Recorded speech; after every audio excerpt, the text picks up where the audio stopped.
20 ans après, partie 8, chapitre 27. La grande route. Ils coururent ainsi pendant toute la longueur du faubourg Saint-Antoine et la route de Vincennes. Bientôt ils se trouvèrent hors de la ville, bientôt dans la forêt, bientôt en vue du village. Les chevaux semblaient s'animer de plus en plus à chaque pas, et leurs naseaux commençaient à rougir comme des fournaises ardentes. D'Artagnan, les éperons dans le ventre de son cheval, devançait Porthos de 2 pieds au plus. Mousqueton suivait à 2 longueurs. Les gardes venaient distancés selon la valeur de leur monture. Du haut d'une éminence, D'Artagnan vit un groupe de personnes arrêtées de l'autre côté du fossé, en face de la partie du donjon qui regarde Saint-Maur. Il comprit que c'était par là que le prisonnier avait fui, et que c'était de ce côté qu'il aurait des renseignements. En 5 minutes, il était arrivé à ce but, où le rejoignirent successivement les gardes. Tous les gens qui composaient ce groupe étaient fort occupés. Ils regardaient la corde encore pendante à la meurtrière et rompue à 20 pieds du sol. Leurs yeux mesuraient la hauteur et ils échangeaient force conjectures. Sur le haut du rempart allaient et venaient des sentinelles à l'air effaré. Un poste de soldats, commandé par un sergent, éloignait les bourgeois de l'endroit où le duc était monté à cheval. D'Artagnan piqua droit au sergent. « Mon officier, dit le sergent, on ne s'arrête pas ici. »« Cette consigne n'est pas pour moi, dit D'Artagnan. A-t-on poursuivi les fuyards ? » ?»« Oui, mon officier. Malheureusement, ils sont bien montés. »« Et combien sont-ils ? » ?»« 4 valides et un 5e qu'ils ont emporté blessé. »« 4 » dit D'Artagnan en regardant Porthos. « Entends-tu, baron ? Ils ne sont que 4. » Un joyeux sourire illumina la figure de Porthos. « Et combien d'avance ont-ils ? » 2h15, mon officier. 2h15, ce n'est rien. Nous sommes bien montés, n'est-ce pas, Porthos ? Porthos poussa un soupir. Il pensa à ce qui attendait ces pauvres chevaux. « Fort bien, dit D'Artagnan. Et maintenant, de quel côté sont-ils partis ? Quant à ceci, mon officier, défense de le dire. » D'Artagnan tira de sa poche un papier. « Ordre du roi, dit-il. »« Parlez au gouverneur, alors. »« Et où est le gouverneur ? » ?»« À la campagne. » La colère monta au visage de D'Artagnan, son front se plissa, ses tempes se colorèrent. « Ah, misérable, dit-il au sergent, je crois que tu te moques de moi. Attends. » Il déplia le papier, le présenta d'une main au sergent et de l'autre prit dans ses fontes un pistolet qui la arma. « Ordre du roi, te dis-je. Lis et réponds, ou je te fais sauter la cervelle. Quelle route ont-ils prise ?» Le sergent vit que D'Artagnan parlait sérieusement. « Route du Vendômois, répondit-il. Et par quelle porte sont-ils sortis ? Par la porte de Saint-Maur. »« Si tu me trompes, misérable, dit D'Artagnan, tu seras pendu demain. Et vous, si vous les rejoignez, vous ne reviendrez pas me faire pendre, murmura le sergent. D'Artagnan haussa les épaules, fit un signe à son escorte et piqua. « Par ici, messieurs, par ici !» cria-t-il en se dirigeant vers la porte du parc indiquée. Mais maintenant que le duc s'était sauvé, le concierge avait jugé à propos de fermer la porte à double tour. Il fallut le forcer de l'ouvrir comme on avait forcé le sergent, et cela fit perdre encore 10 minutes. Le dernier obstacle franchi, la troupe reprit sa course avec la même vélocité. Mais tous les chevaux ne continuèrent pas avec la même ardeur. Quelques-uns ne purent soutenir longtemps cette course effrénée. 3 s'arrêtèrent après 1 heure de marche. 1 tomba. D'Artagnan, qui ne tournait pas la tête, ne s'en aperçut même pas. Porthos le lui dit avec son air tranquille. « Pourvu que nous arrivions à 2, dit D'Artagnan, c'est tout ce qu'il faut, puisqu'ils ne sont que 4. »« C'est vrai, dit Porthos. Et il mit les éperons dans le ventre de son cheval. Au bout de 2 heures, les chevaux avaient fait 12 lieues sans s'arrêter. Leurs jambes commençaient à trembler et l'écume qu'ils soufflaient mouchetait les pourpoints des cavaliers, tandis que la sueur pénétrait sous leurs hauts de chausse. « Reposons-nous un instant pour faire souffler ces malheureuses bêtes, dit Porthos. « Tuons-les, au contraire, tuons-les, dit D'Artagnan, et arrivons. Je vois des traces fraîches. Il n'y a pas plus d'un quart d'heure qu'ils sont passés ici. » Effectivement, le revers de la route était labouré par les pieds des chevaux. On voyait les traces au dernier rayon du jour. Ils repartirent, mais après 2 lieues, le cheval de Mousqueton s'abattit. « Bon, dit Porthos, voilà Phébus flambé. »« Le cardinal vous le payera 1000 pistoles. »« Oh, dit Porthos, je suis au-dessus de cela. »« Repartons donc, et au galop. »« Oui, si nous pouvons. » En effet, le cheval de d'Artagnan refusa d'aller plus loin. Il ne respirait plus.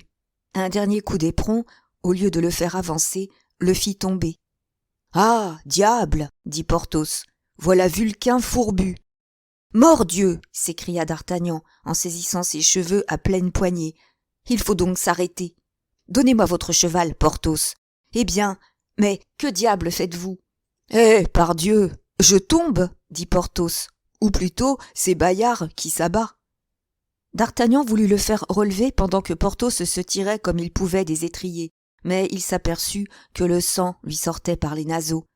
« Eh, 2, 3, dit-il. Maintenant, tout est fini. » En ce moment, un hennissement se fit entendre. « Chut !» dit d'Artagnan. « Qu'y a-t-il ? » ?»« J'entends un cheval. »« C'est celui de quelqu'un de nos compagnons qui nous rejoint. »« Non, dit d'Artagnan. C'est en avant. »« Alors, c'est autre chose, dit Porthos. Et il écouta à son tour en tendant l'oreille du côté qu'avait indiqué d'Artagnan. « Monsieur, dit Mousqueton, qui, après avoir abandonné son cheval sur la grande route, venait de rejoindre son maître à pied. « Monsieur, Phébus n'a pu résister et... »« Silence donc, dit Porthos. » En effet, en ce moment, un second hennissement passait emporté par la brise de la nuit. « C'est à 500 pas d'ici, en avant de nous, dit d'Artagnan.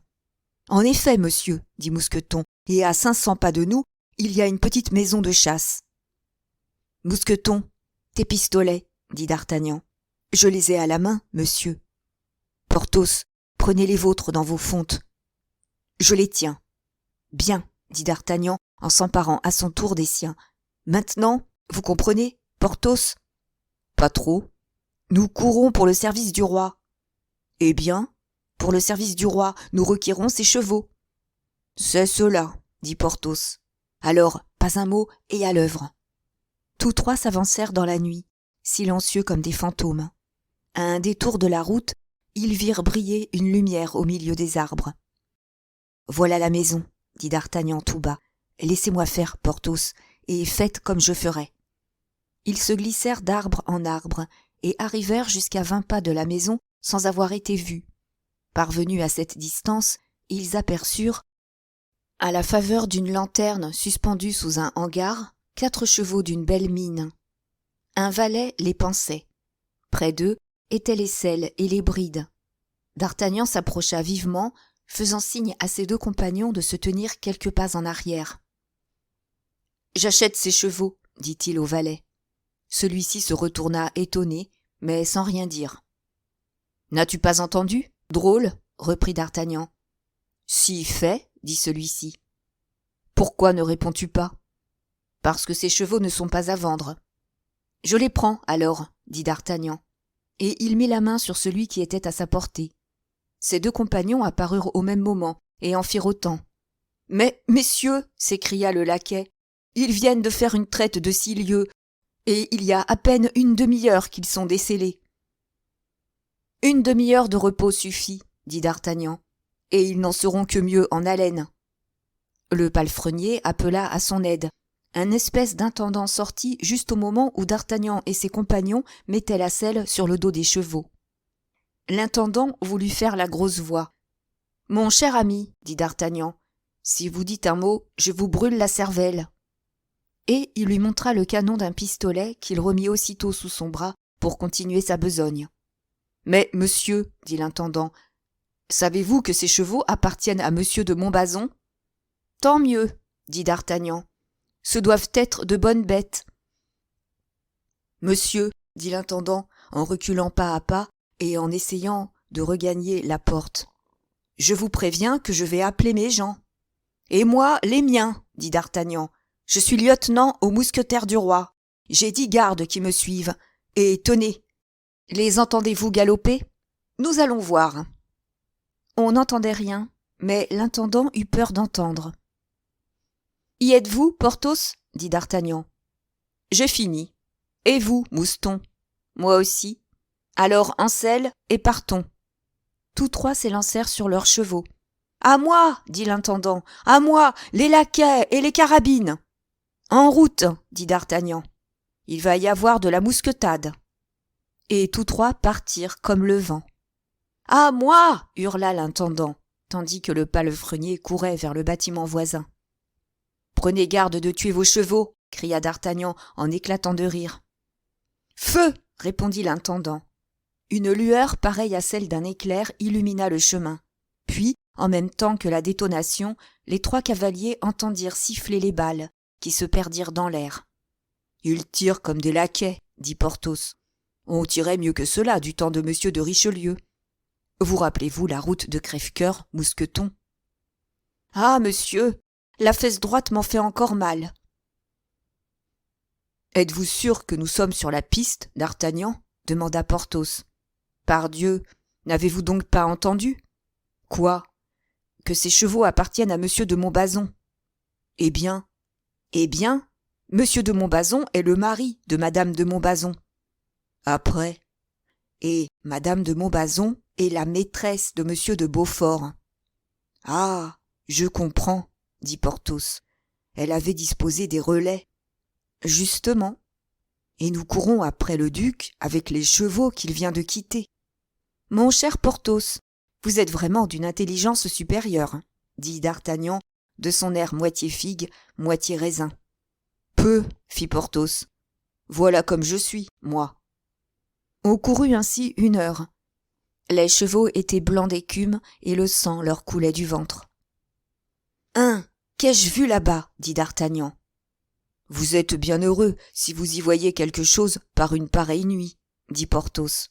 « Des étincelles. »« Moi aussi, » dit Mousqueton, « je les ai vues. »« Ah, les aurions-nous rejoints ? » ?»« Bon, un cheval mort, » dit d'Artagnan, en ramenant sa monture d'un écart qu'elle venait de faire. « Il paraît qu'eux aussi sont au bout de leur haleine. »« Il semble qu'on entend le bruit d'une troupe de cavaliers, » dit Porthos, penché sur la crinière de son cheval. « Impossible. Ils sont nombreux. Alors, c'est autre chose. »« Encore un cheval, » dit Porthos. « Mort ? Non, expirant. »« Scellé ou décellé ? » ?»« Scellé. »« Ce sont eux, alors. Courage, nous les tenons. »« Mais s'ils sont nombreux, » dit Mousqueton, « ce n'est pas nous qui les tenons, ce sont eux qui nous tiennent. »« Bah, » dit d'Artagnan, « ils nous croiront plus forts qu'eux, puisque nous les poursuivons. Alors, ils prendront peur et se disperseront. »« C'est sûr, » dit Porthos. « Ah, voyez-vous » s'écria d'Artagnan. « Oui, encore des étincelles. Cette fois, je les ai vues à mon tour, » dit Porthos. « En avant, dit d'Artagnan de sa voix stridente. « Et dans 5 minutes, nous allons rire. » Et ils s'élancèrent de nouveau.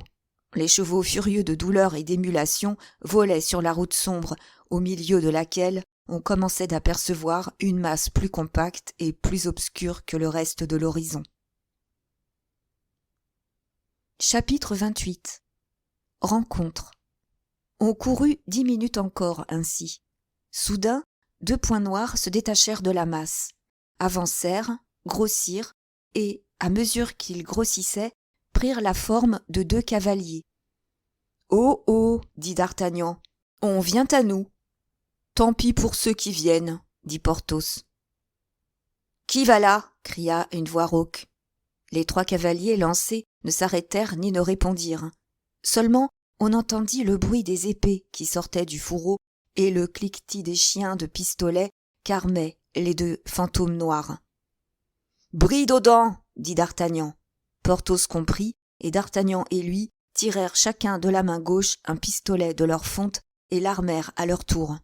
« Qui va là ?» s'écria-t-on une seconde fois. « Pas un pas de plus ou vous êtes morts. »« Bah !» répondit Porthos, presque étranglé par la poussière, et mâchant sa bride comme son cheval mâchait son mors. « Bah ! Nous en avons vu bien d'autres. » À ces mots, les deux ombres barrèrent le chemin, et l'on vit, à la clarté des étoiles, reluire les canons des pistolets abaissés. « Arrière !» cria d'Artagnan. « Ou c'est vous qui êtes morts !» 2 coups de pistolet répondirent à cette menace, mais les 2 assaillants venaient avec une telle rapidité qu'au même instant, ils furent sur leurs adversaires. Un 3e coup de pistolet retentit, tiré à bout portant par d'Artagnan, et son ennemi tomba. Quant à Porthos, il heurta le sien avec tant de violence que, quoique son épée eût été détournée, il l'envoya du choc rouler à 10 pas de son cheval. « Achève, mousqueton, achève !» dit Porthos, et il s'élança en avant aux côtés de son ami qui avait déjà repris sa poursuite. « Eh bien ?» dit Porthos. « Je lui ai cassé la tête, » dit d'Artagnan. « Et vous ? » ?»« Je l'ai renversé seulement, mais tenez !» On entendit un coup de carabine. C'était Mousqueton qui, en passant, exécutait l'ordre de son maître. « Su, su !» dit d'Artagnan. « Cela va bien, et nous avons la première manche. »« Ah !» dit Porthos. « Voilà d'autres joueurs. » En effet, 2 autres cavaliers apparaissaient détachés du groupe principal et s'avançaient rapidement pour barrer de nouveau la route. Cette fois, d'Artagnan n'attendit pas même qu'on lui adressât la parole. « Place !» cria-t-il le premier. « Place !»« Que voulez-vous » dit une voix. « Le duc !» hurlèrent à la fois Porthos et d'Artagnan. Un éclat de rire répondit, mais il s'acheva dans un gémissement. D'Artagnan avait percé le rieur de part en part avec son épée. En même temps, 2 détonations ne faisaient qu'un seul coup. C'étaient Porthos et son adversaire qui tiraient l'un sur l'autre. D'Artagnan se retourna et vit Porthos près de lui. « Bravo, Porthos, dit-il.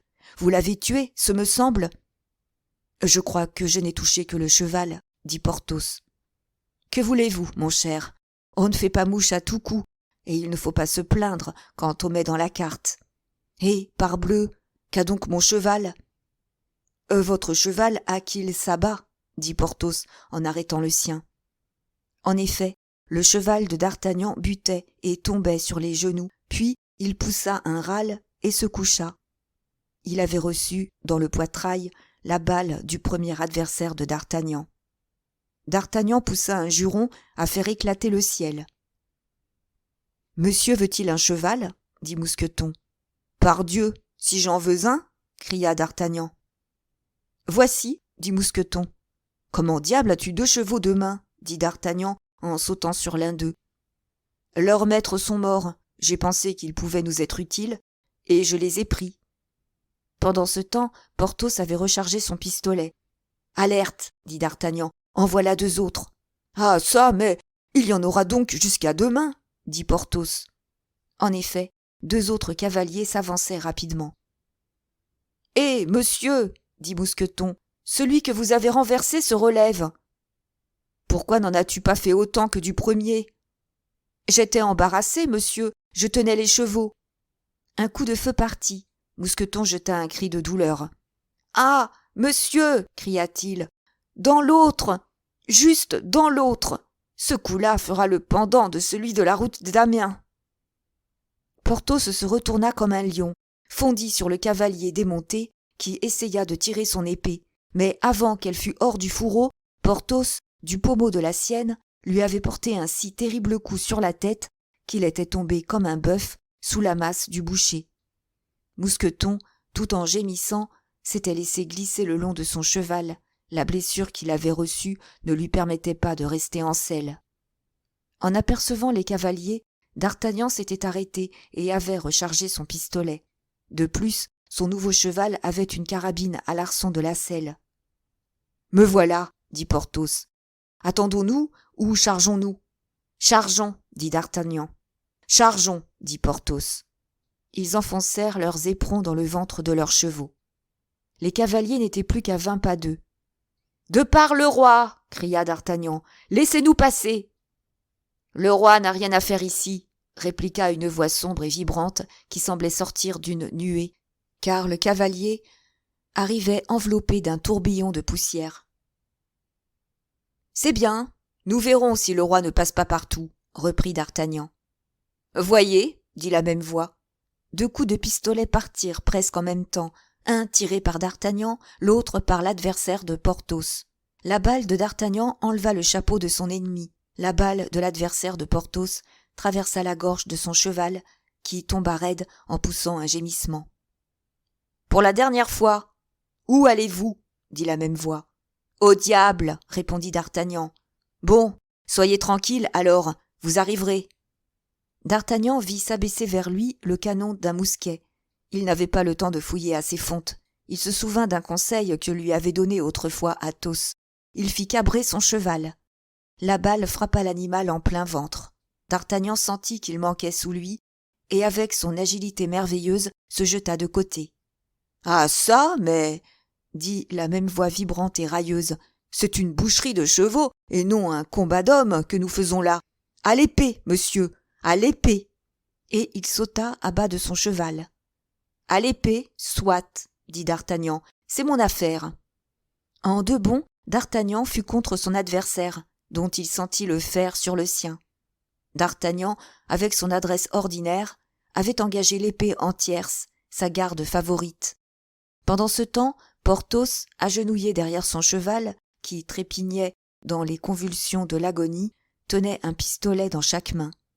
Cependant, le combat était commencé entre d'Artagnan et son adversaire. D'Artagnan l'avait attaqué rudement, selon sa coutume, mais cette fois, il avait rencontré un jeu et un poignet qui le firent réfléchir. 2 fois ramené en 4, d'Artagnan fit un pas en arrière. Son adversaire ne bougea point. D'Artagnan revint et engagea de nouveau l'épée en tierce. 2 ou 3 coups furent portés de part et d'autre, sans résultat.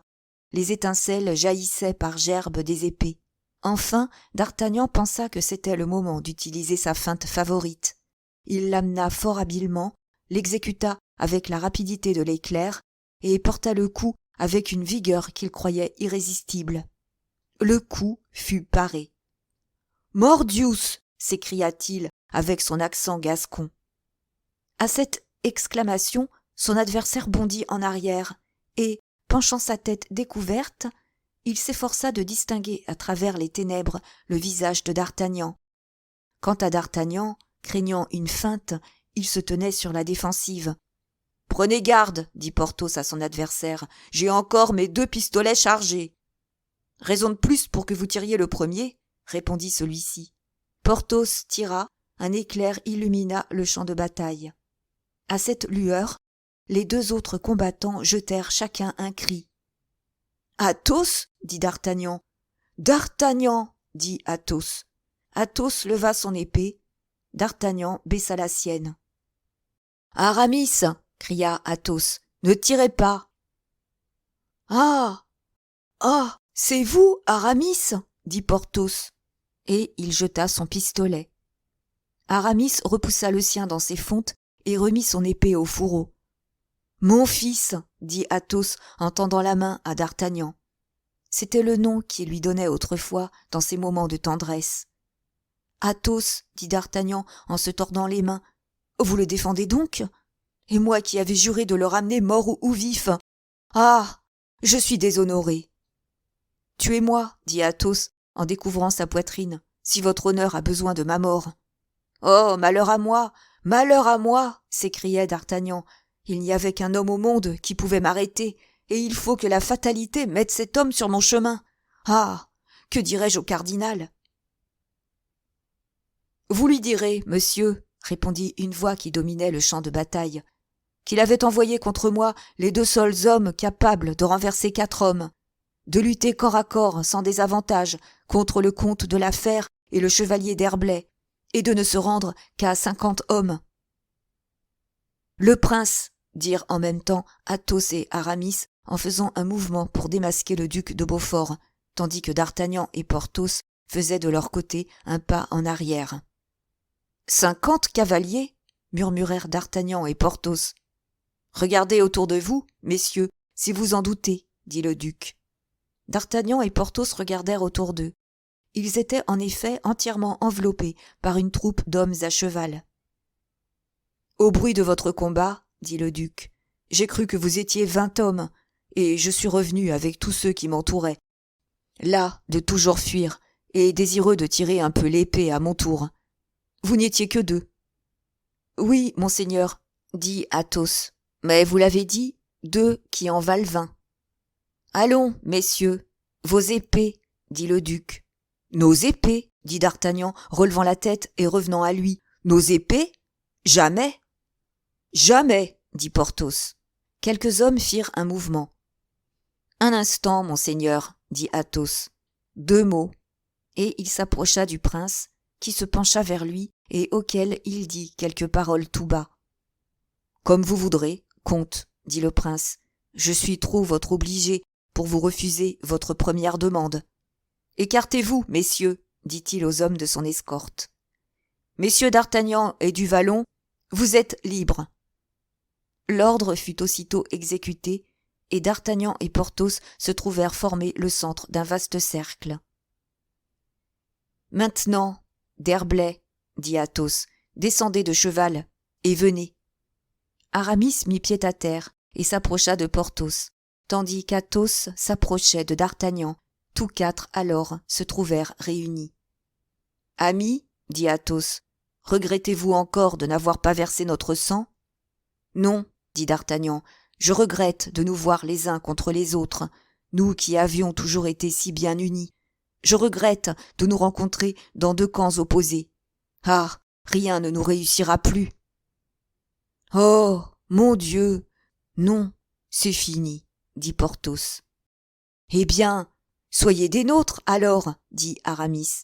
« Silence, d'Herblay, dit Athos. On ne fait point de ces propositions-là à des hommes comme ces messieurs. S'ils sont entrés dans le parti de Mazarin, c'est que leur conscience les a poussés de ce côté, comme la nôtre nous a poussés du côté des princes. En attendant, nous voilà ennemis, dit Porthos. Sangbleu, qui aurait jamais cru cela? D'Artagnan ne dit rien, mais poussa un soupir. Athos les regarda et prit leurs mains dans les siennes. « Messieurs, dit-il, cette affaire est grave, et mon cœur souffre comme si vous l'aviez percé d'outre en outre. Oui, nous sommes séparés, voilà la grande, voilà la triste vérité, mais nous ne nous sommes pas déclaré la guerre encore. Peut-être avons-nous des conditions à faire, un entretien suprême est indispensable. »« Quant à moi, je le réclame, dit Aramis. »« Je l'accepte, dit D'Artagnan avec fierté. » Porthos inclina la tête en signe d'assentiment. « Prenons donc un lieu de rendez-vous, » continua Athos, « à la portée de nous tous, et dans une dernière entrevue, réglons définitivement notre position réciproque et la conduite que nous devons tenir les uns vis-à-vis des autres. »« Bien, » dirent les 3 autres. « Vous êtes donc de mon avis ?» demanda Athos. « Entièrement. »« Eh bien, le lieu ?»« La place royale vous convient-elle ?» demanda D'Artagnan. « À Paris ? Oui. » Athos et Aramis se regardèrent.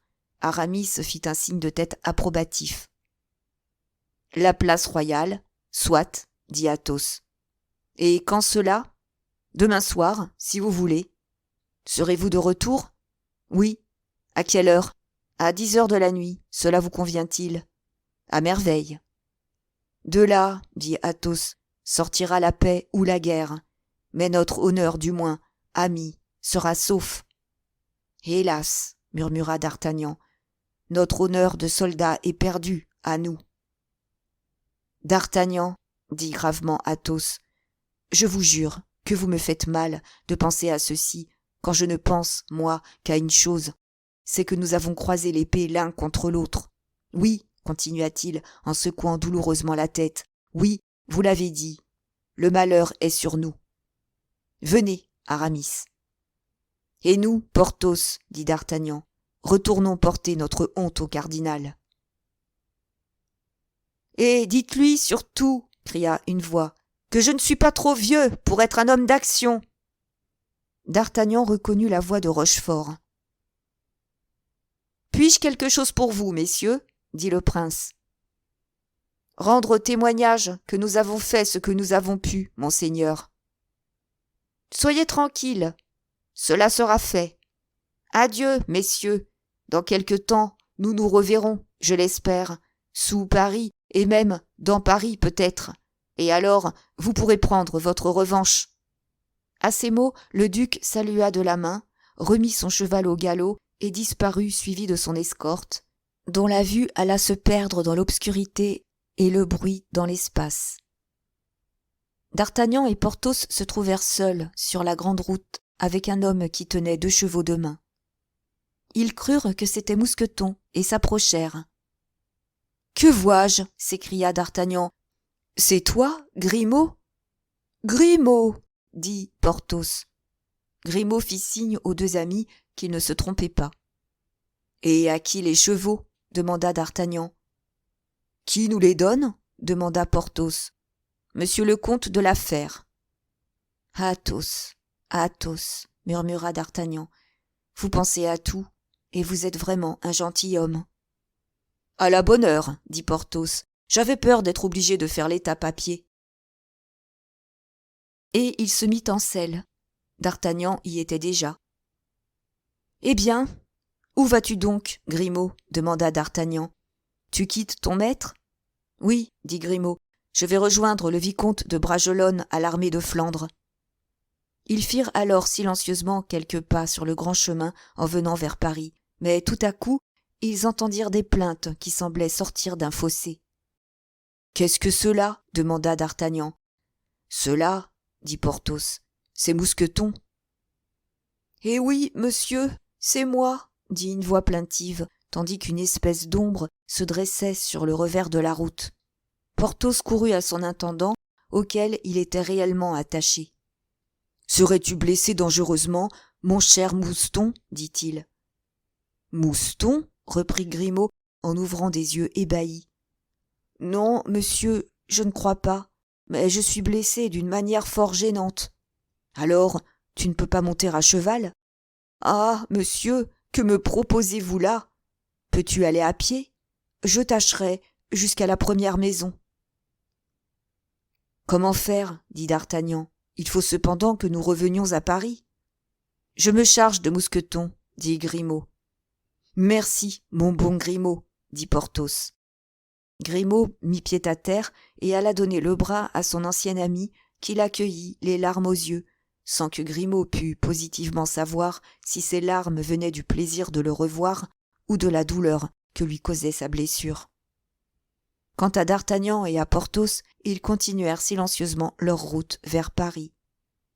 3 heures après, ils furent dépassés par une espèce de courrier couvert de poussière. C'était un homme envoyé par le duc et qui portait au cardinal une lettre dans laquelle, comme l'avait promis le prince, il rendait témoignage de ce qu'avaient fait Porthos et d'Artagnan. Mazarin avait passé une fort mauvaise nuit lorsqu'il reçut cette lettre, dans laquelle le prince lui annonçait lui-même qu'il était en liberté et qu'il allait lui faire une guerre mortelle. Le cardinal la lut 2 ou 3 fois, puis la pliant et la mettant dans sa poche. « Ce qui me console, dit-il, puisque d'Artagnan l'a manqué, c'est qu'au moins en courant après lui, il a écrasé Broussel. Décidément, le Gascon est un homme précieux, et il me sert jusque dans ses maladresses. » Le cardinal faisait allusion à cet homme qu'avait renversé d'Artagnan au coin du cimetière Saint-Jean à Paris, et qui n'était autre que le conseiller Broussel. Chapitre 29. Le bonhomme Broussel. Mais malheureusement pour le cardinal Mazarin, qui était en ce moment-là en veine de guignon, le bonhomme Broussel n'était pas écrasé. En effet, il traversait tranquillement la rue Saint-Honoré quand le cheval emporté de d'Artagnan l'atteignit à l'épaule et le renversa dans la boue. Comme nous l'avons dit, d'Artagnan n'avait pas fait attention à un si petit événement. D'ailleurs, d'Artagnan partageait la profonde et dédaigneuse indifférence que la noblesse, et surtout la noblesse militaire, professait à cette époque pour la bourgeoisie. Il était donc resté insensible au malheur arrivé au petit homme noir, bien qu'il fût cause de ce malheur, et avant même que le pauvre Broussel eût eu le temps de jeter un cri, toute la tempête de ses coureurs armés était passée. Alors seulement le blessé put être entendu et relevé. On accourut, on vit cet homme gémissant, on lui demanda son nom, son adresse, son titre, et aussitôt qu'il eut dit qu'il se nommait Broussel, qu'il était conseiller au Parlement et qu'il demeurait rue Saint-Landry, un cri s'éleva dans cette foule, cri terrible et menaçant, et qui fit autant de peur au blessé que l'ouragan qui venait de lui passer sur le corps. « Broussel !» s'écriait-on. « Broussel, notre père, celui qui défend nos droits contre le Mazarin, Broussel, l'ami du peuple, tué, foulé aux pieds par ces scélérats de cardinalistes. Au secours, aux armes, à mort !» En un moment, la foule devint immense. On arrêta un carrosse pour y mettre le petit conseiller. Mais un homme du peuple ayant fait observer que, dans l'état où était le blessé, le mouvement de la voiture pouvait empirer son mal, des fanatiques proposèrent de le porter à bras, proposition qui fut accueillie avec enthousiasme et acceptée à l'unanimité. Sitôt dit, sitôt fait. Le peuple le souleva, menaçant et doux à la fois, et l'emporta pareil à ce géant des contes fantastiques qui gronde tout en caressant et en berçant un nain entre ses bras. Broussel se doutait bien déjà de cet attachement des Parisiens pour sa personne. Il n'avait pas semé l'opposition pendant 3 ans sans un secret espoir de recueillir un jour la popularité. Cette démonstration, qui arrivait à point, lui fit donc plaisir et l'énorgueillit, car elle lui donnait la mesure de son pouvoir. Mais d'un autre côté, ce triomphe était troublé par certaines inquiétudes. Outre les contusions qui le faisaient fort souffrir, il craignait à chaque coin de rue de voir déboucher quelque escadron de gardes et de mousquetaires pour charger cette multitude, et alors que deviendrait le triomphateur dans cette bagarre? Il avait sans cesse devant les yeux ce tourbillon d'hommes, cet orage aux pieds de fer qui, d'un souffle, l'avait culbuté. Aussi répétait-il d'une voix éteinte: « Hâtons-nous, mes enfants, car en vérité, je souffre beaucoup. » Et à chacune de ces plaintes, c'était autour de lui une recrudescence de gémissements et un redoublement de malédictions. On arriva, non sans peine, à la maison de Broussel. La foule, qui bien avant lui avait déjà envahi la rue, avait attiré aux croisées et sur les seuils des portes tout le quartier. À la fenêtre d'une maison à laquelle donnait entrée une porte étroite, on voyait se démêler une vieille servante qui criait de toutes ses forces, et une femme déjà âgée aussi, qui pleurait. Ces 2 personnes, avec une inquiétude visible, quoique exprimée de façon différente, interrogeaient le peuple, lequel leur envoyait pour toute réponse des cris confus et inintelligibles. Mais lorsque le conseiller, porté par 8 hommes, apparut tout pâle et regardant d'un œil mourant son logis, sa femme et sa servante, la bonne dame Broussel, s'évanouit, et la servante, levant les bras au ciel, se précipita dans l'escalier pour aller au-devant de son maître, en criant: « Oh, mon Dieu, si Friquet était là, au moins, pour aller chercher un chirurgien !» Friquet était là. Où n'est pas le gamin de Paris? Friquet avait naturellement profité du jour de la Pentecôte pour demander son congé au maître de la taverne, congé qui ne pouvait lui être refusé, vu que son engagement portait qu'il serait libre pendant les 4 grandes fêtes de l'année. Friquet était à la tête du cortège. L'idée lui était bien venue d'aller chercher un chirurgien, mais il trouvait plus amusant, en somme, de crier à tue-tête: « Ils ont tué Monsieur Broussel! Monsieur Broussel, le père du peuple! Vive Monsieur Broussel !» Que de s'en aller tout seul par des rues détournées, dire tout simplement à un homme noir: « Venez, monsieur le chirurgien, le conseiller Broussel a besoin de vous. » Malheureusement pour Friquet, qui jouait un rôle d'importance dans le cortège, il eut l'imprudence de s'accrocher aux grilles de la fenêtre du rez-de-chaussée, afin de dominer la foule. Cette ambition le perdit. Sa mère l'aperçut et l'envoya chercher le médecin. Puis elle prit le bonhomme dans ses bras et voulut le porter jusqu'au premier. Mais au bas de l'escalier, le conseiller se remit sur ses jambes et déclara qu'il se sentait assez fort pour monter seul. Il priait en outre Gervaise, c'était le nom de sa servante, de tâcher d'obtenir du peuple qu'il se retirât, mais Gervaise ne l'écoutait pas. « Oh, mon pauvre maître, mon cher maître !» s'écriait-elle. « Oui, ma bonne, oui, Gervaise, » murmurait Broussel pour la calmer. « Tranquillise-toi, ce ne sera rien. » que je me tranquillise quand vous êtes broyé, écrasé, moulu. Mais non, disait Broussel. Ce n'est rien, ou presque rien. Rien, et vous êtes couvert de boue. Rien, et vous avez du sang, vos cheveux. Oh, mon Dieu, mon pauvre maître. Chut, donc, disait Broussel. Chut. Du sang, mon Dieu, du sang, criait Gervaise. Un médecin, un chirurgien, un docteur, hurlait la foule. Le conseiller Broussel se meurt. Ce sont les Mazarins qui l'ont tué. Mon Dieu, disait Broussel, se désespérant. Les malheureux vont faire brûler la maison. Mettez-vous à notre fenêtre et montrez-vous, notre maître. Je m'en garderai bien, peste, disait Broussel. C'est bon pour un roi de se montrer. Dis-leur que je suis mieux, Gervaise. Dis-leur que je vais me mettre, non pas à la fenêtre, mais au lit, et qu'ils se retirent. Mais pourquoi donc voulez-vous qu'ils se retirent? Mais cela vous fait honneur qu'ils soient là. Oh, mais ne vois-tu pas, disait Broussel, désespéré, qu'ils me feront pendre. Allons, voilà ma femme qui se trouve mal. Broussel, Broussel, criait la foule. Vive Broussel! Un chirurgien pour Broussel!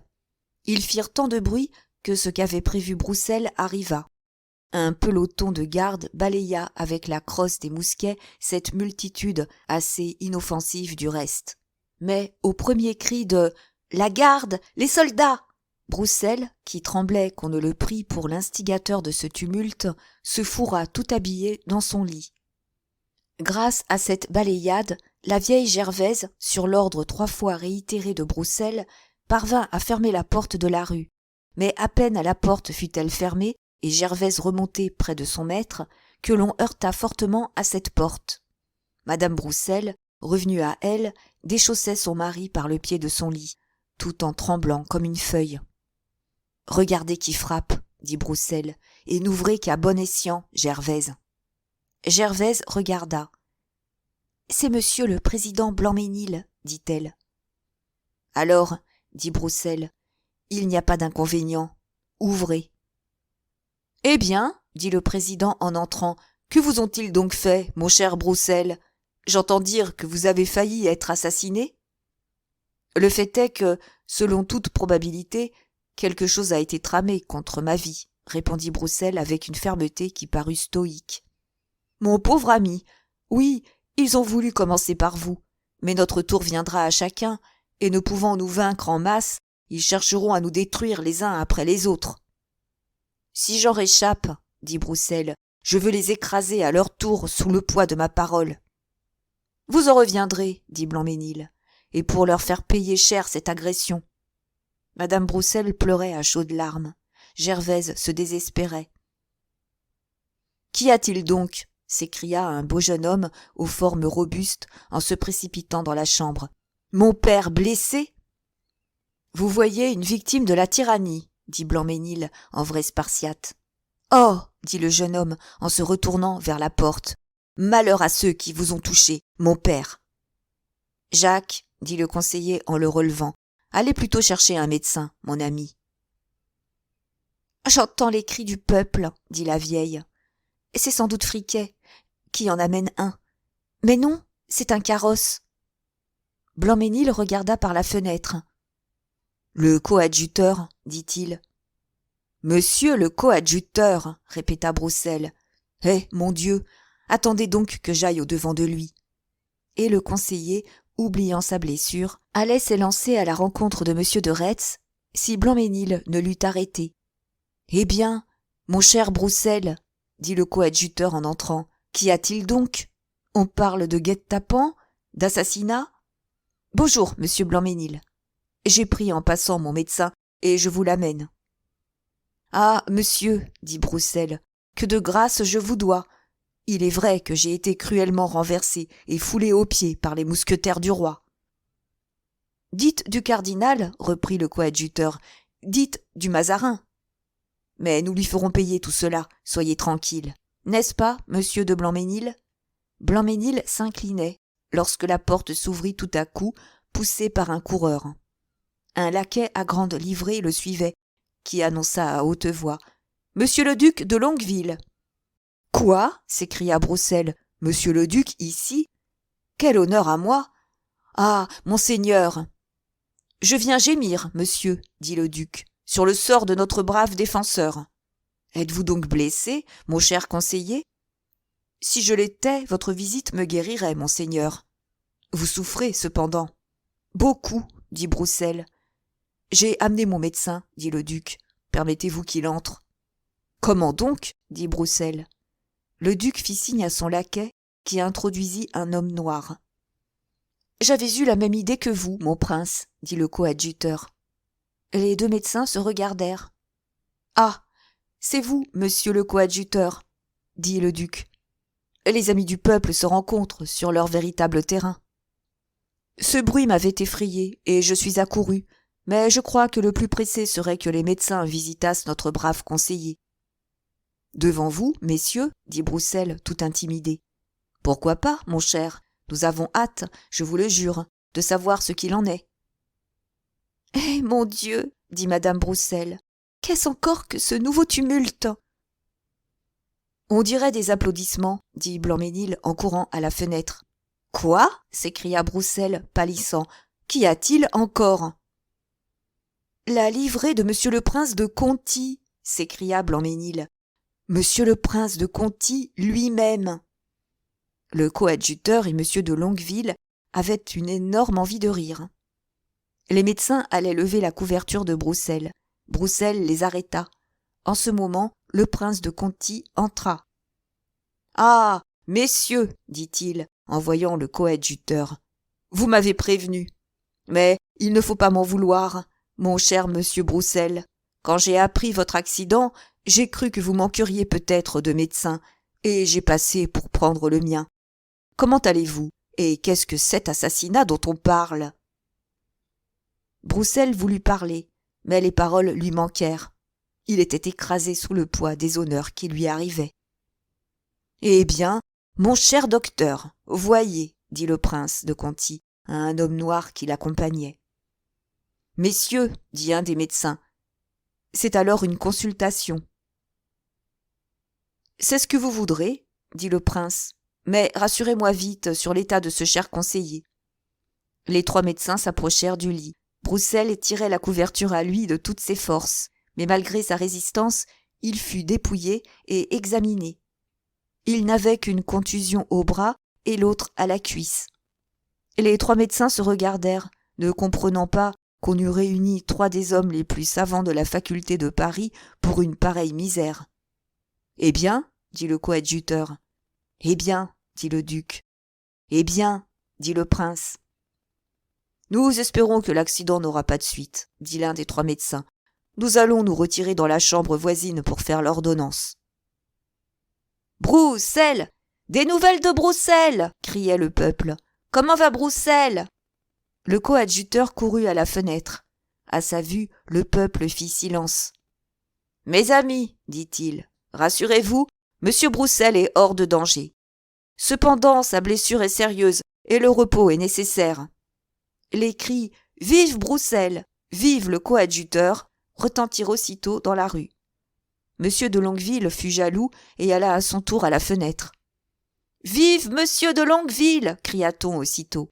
« Mes amis, dit le duc en saluant de la main, retirez-vous en paix et ne donnez pas la joie du désordre à nos ennemis. »« Bien, monsieur le duc, dit Broussel de son lit, voilà qui est parlé en bon français. »« Oui, messieurs les Parisiens, dit le prince de Conti, allant à son tour à la fenêtre pour avoir sa part des applaudissements.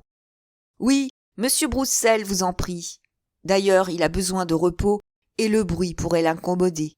« Vive monsieur le prince de Conti !» cria la foule. Le prince salua. Tous trois prirent alors congé du conseiller et la foule qu'ils avaient renvoyée au nom de Broussel leur fit escorte.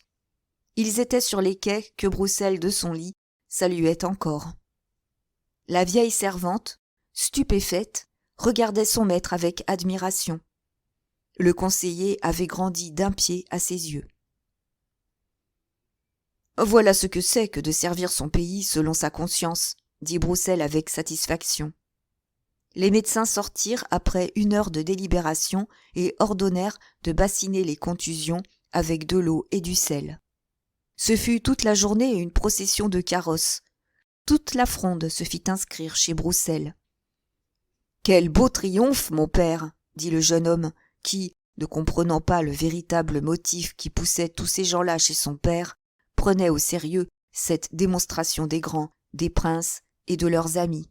« Hélas, mon cher Jacques, dit Broussel, j'ai bien peur de payer ce triomphe-là un peu cher, et je m'abuse fort où monsieur Mazarin, à cette heure, est en train de me faire la carte des chagrins que je lui cause. » Friquet rentra à minuit.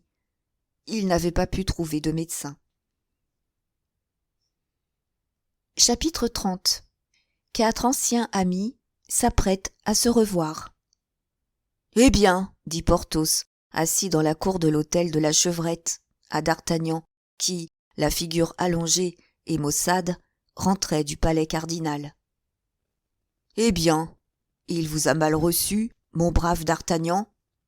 Ma foi, oui, décidément, c'est une laide bête que cet homme. Que mangez-vous là, Porthos ?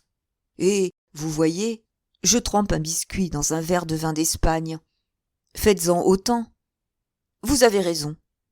Gimblou, un verre. » Le garçon, apostrophé par ce nom harmonieux, apporta le verre demandé, et D'Artagnan s'assit près de son ami.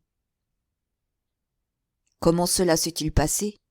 Dame, vous comprenez, il n'y avait pas 2 moyens de dire la chose. Je suis entré, il m'a regardé de travers. J'ai haussé les épaules, et je lui ai dit « Eh bien, monseigneur, nous n'avons pas été les plus forts. » Oui, je sais tout cela, mais racontez-moi les détails. Vous comprenez, Porthos, je ne pouvais pas raconter les détails sans nommer nos amis. Et les nommer, c'était les perdre. Pardieu. Monseigneur, ai-je dit. Ils étaient 50 et nous étions 2. Oui, mais cela n'empêche pas, a-t-il répondu, qu'il y a eu des coups de pistolet échangés, à ce que j'ai entendu dire. Le fait est que de part et d'autre, il y a eu quelques charges de poudre de brûlé. Et les épées ont vu le jour, a-t-il ajouté. C'est-à-dire la nuit, monseigneur, ai-je répondu. Ah ça, a continué le cardinal, je vous croyais gascon, mon cher. Je ne suis gascon que quand je réussis, monseigneur. La réponse lui a plu, car il s'est mis à rire. Cela m'apprendra, a-t-il dit, à faire donner de meilleurs chevaux à mes gardes. Car s'ils eussent pu vous suivre, et qu'ils eussent fait chacun autant que vous et votre ami, vous eussiez tenu votre parole, et me l'eussiez ramené mort ou vif. Eh bien, mais il me semble que ce n'est pas mal, cela, reprit Porthos. Eh, mon Dieu, non, mon cher, mais c'est la manière dont c'est dit. C'est incroyable, interrompit D'Artagnan. Combien ces biscuits tiennent de vin ? Ce sont de véritables éponges. Gimblou, une autre bouteille. La bouteille fut apportée avec une promptitude qui prouvait le degré de considération dont D'Artagnan jouissait dans l'établissement. Il continua. Aussi, je me retirai, lorsqu'il m'a rappelé. « Vous avez eu 3 chevaux tant tués que fourbus ?» m'a-t-il demandé. « Oui, monseigneur. Combien valaient-ils ? » Mais, dit Porthos, « c'est un assez bon mouvement, cela, il me semble. 1000 pistoles, ai-je répondu. « 1000 pistoles ? dit Porthos. « Oh oh, c'est beaucoup, et s'il se connaît en chevaux, il a dû marchander. » Il en avait, ma foi, bien envie, le pleutre, car il a fait un soubresaut terrible et m'a regardé. Je l'ai regardé aussi. Alors il a compris, et mettant la main dans une armoire, il en a tiré des billets sur la banque de Lyon. « Pour 1000 pistoles ? Pour 1000 pistoles. Tout juste, le ladre. Pas pour une de plus. Et vous les avez ? Les voici. Ma foi, je trouve que c'est agir convenablement, dit Porthos. Convenablement ? Avec des gens qui non seulement viennent de risquer leur peau, mais encore de lui rendre un grand service ? Un grand service ? Et lequel ? Demanda Porthos. Dame, il paraît que je lui ai écrasé un conseiller au Parlement. Comment ? Ce petit homme noir que vous avez renversé au coin du cimetière Saint-Jean ? Justement, mon cher. Eh bien, il le gênait. Malheureusement, je ne l'ai pas écrasé à plat. Il paraît qu'il en reviendra et qu'il le gênera encore. Tiens, dit Porthos, et moi qui ai dérangé mon cheval qui allait donner en plein dessus. Ce sera pour une autre fois. Il aurait dû me payer le conseiller, le cuistre. Dame, dit Porthos, s'il n'était pas écrasé tout à fait. Ah, monsieur de Richelieu eût dit 500 écus pour le conseiller. Enfin, n'en parlons plus. Combien vous coûtaient vos bêtes, Porthos? Ah, mon ami, si le pauvre mousqueton était là, il vous dirait la chose à livre, sous et deniers. N'importe, dites toujours à 10 écus près. Mais Vulcain et Bayard me coûtaient chacun 200 pistoles à peu près. Et, en mettant Phébus à 150, je crois que nous approcherons du compte. Alors il reste donc 450 pistoles, dit D'Artagnan assez satisfait. Oui, dit Porthos, mais il y a les harnais. C'est pardieu vrai. À combien les harnais? Mais en mettant 100 pistoles pour les 3...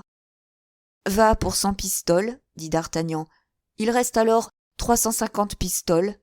Porthos inclina la tête en signe d'adhésion. Donnons les 50 pistoles à l'hôtesse pour notre dépense, dit D'Artagnan, et partageons les 300 autres. Partageons, dit Porthos. Piètre affaire, murmura D'Artagnan en serrant ses billets. Dit Porthos, c'est toujours cela. Mais dites donc. Quoi? N'a-t-il en aucune façon parlé de moi? Ah, si fait, s'écria D'Artagnan, qui craignait de décourager son ami en lui disant que le cardinal n'avait pas soufflé un mot de lui. Si fait, il a dit, reprit Porthos. Attendez, je tiens à me rappeler ses propres paroles. Il a dit, quant à votre ami, annoncez-lui qu'il peut dormir sur ses 2 oreilles. Bon, dit Porthos, cela signifie clair comme le jour qu'il compte toujours me faire baron. En ce moment, 9 heures sonnèrent à l'église voisine.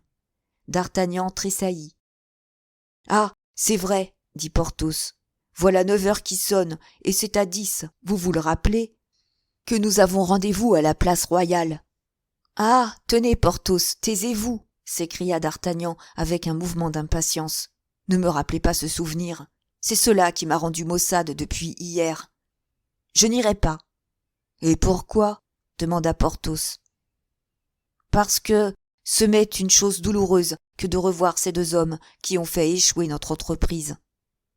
Cependant, reprit Porthos, ni l'un ni l'autre n'ont eu l'avantage.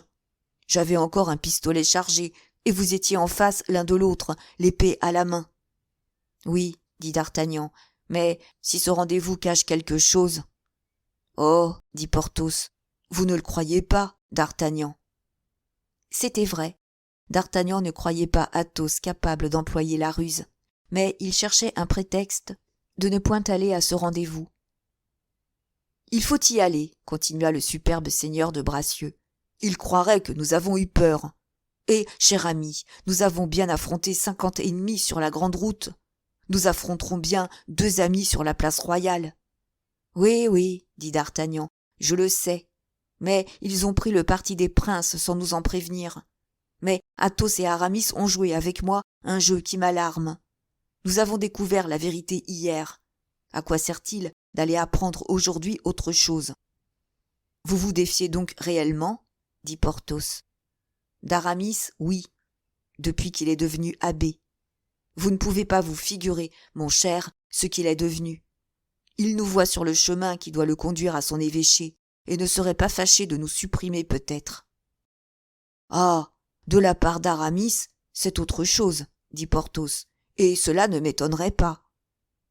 Monsieur de Beaufort peut essayer de nous faire saisir à son tour. Bah, puisqu'il nous tenait et qu'il nous a lâchés. D'ailleurs, mettons-nous sur nos gardes, armons-nous et emmenons Planchet avec sa carabine. Planchet est frondeur, dit D'Artagnan. Au diable les guerres civiles, dit Porthos. On ne peut plus compter ni sur ses amis, ni sur ses laquais. Ah, si le pauvre mousqueton était là. En voilà un qui ne me quittera jamais. Oui, tant que vous serez riche. Et, mon cher, Ce ne sont pas les guerres civiles qui nous désunissent.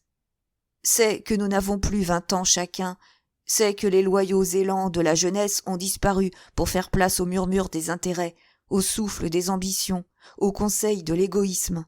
Oui, vous avez raison. Allons-y, Porthos. Mais allons-y bien armés. Si nous n'y allons pas, ils diraient que nous avons peur. « Holà, Planchet !» dit d'Artagnan. Planchet apparut. « Faites seller les chevaux et prenez votre carabine. »« Mais, monsieur, contre qui allons-nous d'abord ?»« Nous n'allons contre personne, » dit d'Artagnan. « C'est une simple mesure de précaution, dans le cas où nous serions attaqués. Vous savez, monsieur, qu'on a voulu tuer ce bon conseiller Broussel, le père du peuple. »« Ah, vraiment ?» dit d'Artagnan. « Oui, mais il a été bien vengé, car il a été reporté chez lui, dans les bras du peuple. Depuis hier, sa maison ne désemplit pas. Il a reçu la visite du coadjuteur, de M. de Longueville et du prince de Conti. Madame de Chevreuse et Madame de Vendôme se sont fait inscrire chez lui, et quand il voudra maintenant... Eh bien, quand il voudra... » Planchet se mit à chantonner. « Un vent de fronde s'est levé ce matin. Je crois qu'il gronde contre le Mazarin. Un vent de fronde s'est levé ce matin. »« Cela ne m'étonne plus, » dit tout bas d'Artagnan à Porthos, que le Mazarin eût préféré de beaucoup que j'eusse écrasé tout à fait son conseiller. « Vous comprenez donc, monsieur, reprit Planchet, que si c'était pour quelque entreprise pareille à celle qu'on a tramée contre M. Broussel, que vous me priez de prendre ma carabine. Non, sois tranquille. Mais de qui tiens-tu tous ces détails? Oh, de bonnes sources, monsieur. Je les tiens de Friquet. De Friquet? Dit d'Artagnan. Je connais ce nom-là. C'est le fils de la servante de M. Broussel, un gaillard qui, je vous en réponds, dans une émeute, ne donnerait pas sa part aux chiens. N'est-il pas enfant de cœur à Notre-Dame? Demanda d'Artagnan. Oui, c'est cela. Bazin le protège. Ah, je sais, dit d'Artagnan, et garçon de comptoir au cabaret de la rue de la Calandre. Justement. Que vous a fait ce marmot? Dit Porthos. Dit d'Artagnan. Il m'a déjà donné de bons renseignements, et dans l'occasion, il pourrait m'en donner encore. À vous qui avez failli écraser son maître? Et qui le lui dira? C'est juste. À ce même moment, Athos et Aramis entraient dans Paris par le faubourg Saint-Antoine. Ils s'étaient rafraîchis en route et se hâtaient pour ne pas manquer au rendez-vous. Bazin seul les suivait. Grimaud, on se le rappelle, était resté pour soigner Mousqueton et devait rejoindre directement le jeune vicomte de Bragelonne, qui se rendait à l'armée de Flandre. « Maintenant, dit Athos, il nous faut entrer dans quelque auberge pour prendre l'habit de ville, déposer nos pistolets et nos rapières et désarmer notre valet. »« Oh, point du tout, cher comte, et en ceci vous me permettrez non seulement de n'être point de votre avis, mais encore d'essayer de vous ramener au mien. »« Et pourquoi cela ? » ?»« Parce que c'est à un rendez-vous de guerre que nous allons. »« Que voulez-vous dire, Aramis ? » ?»« Que la place royale est la suite de la grande route du Vendômois, et pas autre chose. »« Comment nos amis sont devenus nos plus dangereux ennemis, Athos. Croyez-moi, défions-nous, et surtout, défiez-vous. Oh, mon cher d'Herblay ! Qui vous a dit que d'Artagnan n'a pas rejeté sa défaite sur nous et n'a pas prévenu le cardinal? Qui vous dit que le cardinal ne profitera pas de ce rendez-vous pour nous faire saisir? Et quoi, Aramis, vous pensez que d'Artagnan, que Porthos prêterait les mains à une pareille infamie? Entre amis, mon cher Athos, vous avez raison, ce serait une infamie, mais entre ennemis, c'est une ruse. Athos croisa les bras et laissa tomber sa belle tête sur sa poitrine. « Que voulez-vous, Athos ? dit Aramis. Les hommes sont ainsi faits et n'ont pas toujours 20 ans. Nous avons cruellement blessé, vous le savez, cet amour-propre qui dirige aveuglément les actions de d'Artagnan. Il a été vaincu. Ne l'avez-vous pas entendu se désespérer sur la route? Quant à Porthos, sa baronnie dépendait peut-être de la réussite de cette affaire. Eh bien, il nous a rencontrés sur son chemin et ne sera pas encore baron de cette fois-ci. Qui vous dit que cette fameuse baronnie ne tient pas à notre entrevue de ce soir? Prenons nos précautions, Athos. Mais s'ils allaient venir sans armes, eux, Quelle honte pour nous, Aramis. Oh, soyez tranquille, mon cher, je vous réponds qu'il n'en sera pas ainsi. D'ailleurs, nous avons une excuse, nous. Nous arrivons de voyage et nous sommes rebelles. Une excuse à nous? Il nous faut prévoir le cas où nous aurions besoin d'une excuse vis-à-vis de D'Artagnan, vis-à-vis de Porthos. Oh, Aramis, Aramis, continua Athos en secouant tristement la tête. Sur mon âme, vous me rendez le plus malheureux des hommes. Vous désenchantez un cœur qui n'était pas entièrement mort à l'amitié. Tenez, Aramis, j'aimerais presque autant, je vous le jure, qu'on me l'arrachât de la poitrine. Allez-y comme vous voudrez, Aramis. Quant à moi, j'irai désarmé. Non pas, car je ne vous laisserai pas aller ainsi. Ce n'est plus un homme, ce n'est plus Athos, ce n'est plus même le comte de la Fère que vous trahirez par cette faiblesse. C'est un parti tout entier auquel vous appartenez et qui compte sur vous. Qu'il soit fait comme vous dites, répondit tristement Athos. Et ils continuèrent leur chemin. À peine arrivaient-ils par la rue du Pas de la Mule, aux grilles de la place déserte, qu'ils aperçurent, sous l'arcade, au débouché de la rue Sainte-Catherine, 3 cavaliers. C'étaient D'Artagnan et Porthos, marchant enveloppés de leurs manteaux que relevaient les épées. Derrière eux venait Planchet, le mousquet à la cuisse.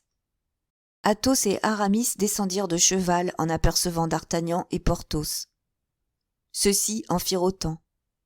D'Artagnan remarqua que les 3 chevaux, au lieu d'être tenus par Bazin, étaient attachés aux anneaux des arcades. Il ordonna à Planchet de faire comme faisait Bazin.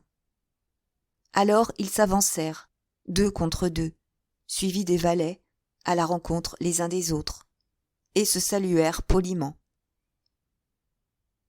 « Où vous plaît-il que nous causions, messieurs ?» dit Athos, qui s'aperçut que plusieurs personnes s'arrêtaient et les regardaient, comme s'il s'agissait d'un de ces fameux duels, encore vivants dans la mémoire des Parisiens, et surtout de ceux qui habitaient la place royale. « La grille est fermée, dit Aramis, mais si ces messieurs aiment le frais sous les arbres et une solitude inviolable, je prendrai la clé à l'hôtel de Rohan, et nous serons à merveille. » D'Artagnan plongea son regard dans l'obscurité de la place, et Porthos hasarda sa tête entre 2 barreaux pour sonder les ténèbres. « Si vous préférez un autre endroit, messieurs, dit Athos, de sa voix noble et persuasive, choisissez vous-même. Cette place, si M. d'Herblay peut s'en procurer la clé, sera, je le crois, le meilleur terrain possible. » Aramis s'écarta aussitôt, en prévenant Athos de ne pas rester seul ainsi à portée de D'Artagnan et de Porthos. Mais celui auquel il donnait ce conseil ne fit que sourire dédaigneusement et fit un pas vers ses anciens amis qui demeurèrent tous 2 à leur place. Aramis avait effectivement été frappé à l'hôtel de Rohan. Il parut bientôt avec un homme qui disait « Vous me le jurez, monsieur ?» « Tenez, dit Aramis en lui donnant un louis. « Ah, vous ne voulez pas jurer, mon gentilhomme, disait le concierge en secouant la tête. « Eh, peut-on jurer de rien, dit Aramis. Je vous affirme seulement qu'à cette heure, ces messieurs sont nos amis. Oui, certes, dirent froidement Athos, D'Artagnan et Porthos. D'Artagnan avait entendu le colloque et avait compris. Vous voyez, dit-il à Porthos. Qu'est-ce que je vois? Qu'il n'a pas voulu jurer. Jurer quoi? Cet homme voulait qu'Aramis lui jurât que nous n'allions pas sur la place royale pour nous battre. Et Aramis n'a pas voulu jurer? Non. Attention, alors. Athos ne perdait pas de vue les 2 discoureurs. Aramis ouvrit la porte et s'effaça pour que D'Artagnan et Porthos pussent entrer. En entrant, D'Artagnan engagea la poignée de son épée dans la grille et fut forcé d'écarter son manteau. En écartant son manteau, il découvrit la crosse luisante de ses pistolets, sur lesquels se refléta un rayon de lune. « Voyez-vous, dit Aramis en touchant l'épaule d'Athos d'une main et en lui montrant de l'autre l'arsenal que D'Artagnan portait à sa ceinture. « Hélas, oui, dit Athos avec un profond soupir. Et il entra le 3e. Aramis entra le dernier et ferma la grille derrière lui. Les 2 valets restèrent dehors. Mais, comme si eux aussi se méfiaient l'un de l'autre, ils restèrent à distance.